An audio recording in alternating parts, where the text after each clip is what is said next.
Ok, donc, Alain Thillet, nous allons parler de ressources, qui est un sujet important pour le développement des usages du numérique dans l'enseignement.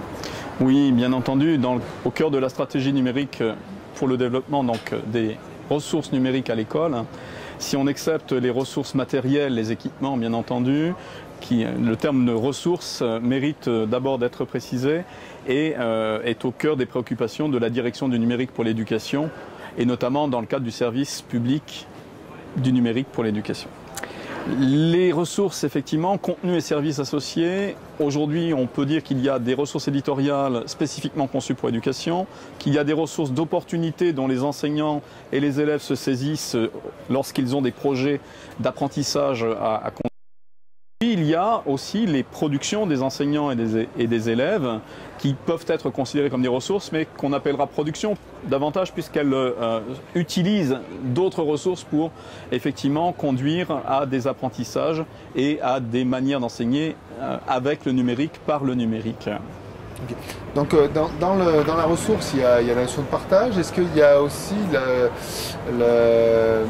façon de parcourir cette ressource, donc parcours pédagogique avec une ressource, une aide? Alors effectivement, ce qui est intéressant finalement, et le numérique ouvre, on le sait, beaucoup de possibles, enrichit les possibles pédagogiques. Il y a tout d'abord effectivement pour nous comment organiser, comment apprendre, comment faciliter la découvrabilité des ressources, on excusera mon néologisme ici, comment effectivement faire en sorte qu'une fois qu'on a découvert la ressource, on puisse y accéder, comment on puisse l'utiliser. Et dans l'utilisation, bien entendu, il y a les nouvelles écritures numériques, on va le dire comme cela, qui conduisent à produire, publier, partager. Et on est bien dans toute cette chaîne-là qui aujourd'hui conduisent aux nouveaux apprentissages pour préparer les élèves à l'école d'aujourd'hui et au monde d'aujourd'hui et de demain. Est-ce qu'on peut prendre un exemple d'un produit poussé par le ministère EduTech par exemple et voir les évolutions que ça pourrait apporter? Alors lorsqu'on est effectivement sur EduTech, qui est l'un des services de la stratégie numérique qui a été récemment ouvert, l'ensemble des enseignants, dès lors qu'ils s'inscrivent sur le edutech.fr avec leurs adresses professionnelles, ont aujourd'hui accès à une offre spécifiquement conçue avec les partenaires des grands établissements publics à caractère scientifique et culturel, tels la BNF, tel le Louvre, tel le CNRS, tel le CNES, l'IGN ou encore la RMN. Voilà, plusieurs partenaires dont le nombre devrait s'enrichir à la rentrée et au fil de l'année.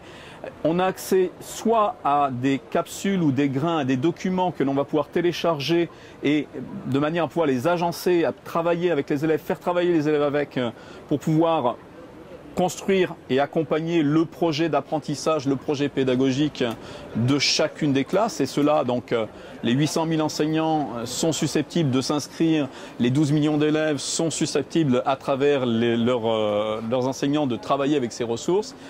Ce qui fait qu'on a de la création professionnelle habituelle des enseignants qui est là derrière avec leurs élèves, qui est au cœur de cet enjeu. Et puis, il y a aussi des ressources sélectionnées qui permettent dans une éditorialisation ou dans des parcours un petit peu plus construits par nos partenaires de pouvoir effectivement utiliser en streaming, de pouvoir demander de consulter, de pouvoir utiliser. Voilà, ici et là.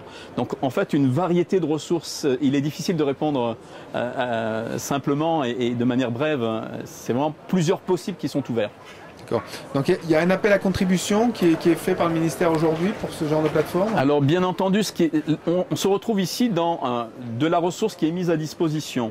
Mettre à disposition la ressource ne garantit pas qu'elle soit utilisée, puisque la liberté pédagogique reste pour nous quelque chose de très important.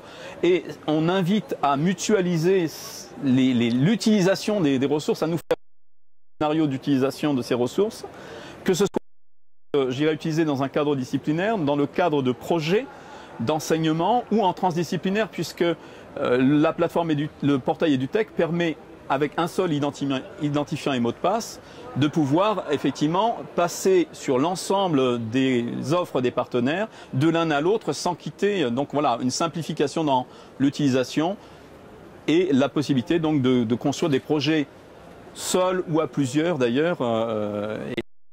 plusieurs disciplines ou dans des types d'enseignement, pour d'enseignement par pédagogie de projet bien entendu aussi.